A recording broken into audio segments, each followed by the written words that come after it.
Bellevue man is the latest person in King County charged with possession of child pornography. Prosecutors say cases are on the rise due to COVID-19. At the same time, police say abuse and exploitation of kids are being underreported because of the pandemic. KOMO's Jonathan Cho explains in this Operation Crime and Justice story.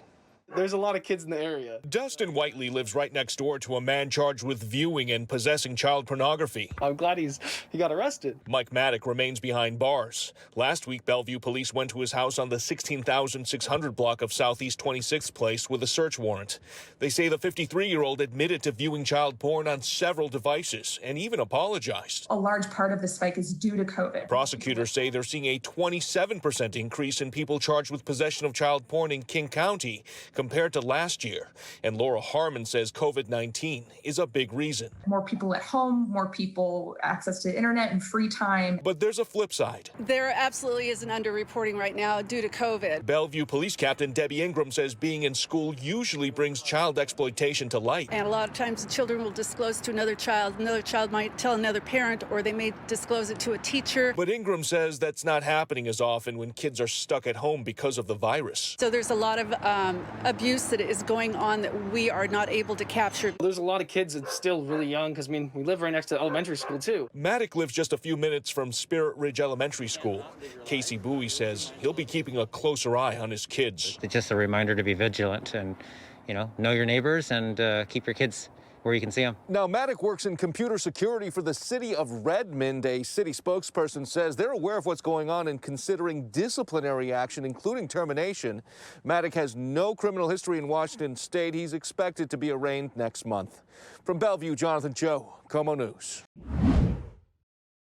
Hey, Steve, Tammy, I think on this holiday, we're all grateful that a vaccine appears to be weeks away from coming to Washington state. But before the FDA, or rather before it can be shipped here, the FDA must approve that it both works and that it's safe. Healthcare workers, they're first in line to receive this vaccine. However, now the city of Seattle is starting to get ready on how the rollout will look in our city for the rest of us. 62,400 doses of the Pfizer vaccine coming to Washington state by mid-December, assuming it gets clearance from the FDA.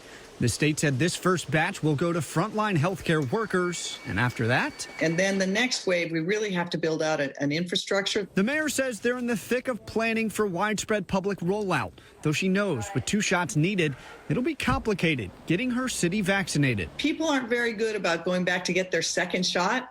And so we've got to have a whole system in place to get people not in just for the first vaccination, but for the second vaccination, and to make sure they get the same company's vaccination. The mayor said after healthcare workers, first responders, then those most vulnerable are next in line. People are just going to have to realize most of us will not be in that first group that's going to get the vaccination. And where will you get the vaccine? The state suggested the first round will be administered at clinics and pharmacies. So far, 54 have enrolled. For hospitals, a vaccine can't come soon enough. According to Multicare, their Puget Sound hospitals have seen a 140% increase in COVID-19 patients this month. Tacoma surgeon Dr. Prakash Gada is seeing this surge firsthand. There's light at the end of the tunnel, but the tunnel is on fire right now. And to put out the fire, until the vaccine arrives to the public, Mayor Durkin called on the public to stay vigilant. It has been a devastating blow to small businesses and workers, and I know that. But it is even more devastating to visit a loved one who's in the ICU. Well, Preston, this stretch of Ballard is really setting the bar as far as those outdoor dining options go. We're seeing these wooden structures with roofs, and then just down the street, these massive tents. Just past that, some smaller uncovered patios. And outside of the city, other restaurants are finding new ways to host diners. At Levitate Gastropub in Issaquah, a night out looks a little different these days. A few tables out front, a whole lot of empty ones on the inside, and out back, a recently covered patio. It's still just barely, enough to get by. Owner Eric Pascal says with new COVID-19 restrictions, business is down 80%, which is bad news for his employees. We just had to lay off some staff with the new order that came out. He's banking on this outdoor setup to help bring in guests and to keep them dry and warm. Just down the road at Vino Bella, I have a whole place full of seats and I can't use them. It's time for an improvised too.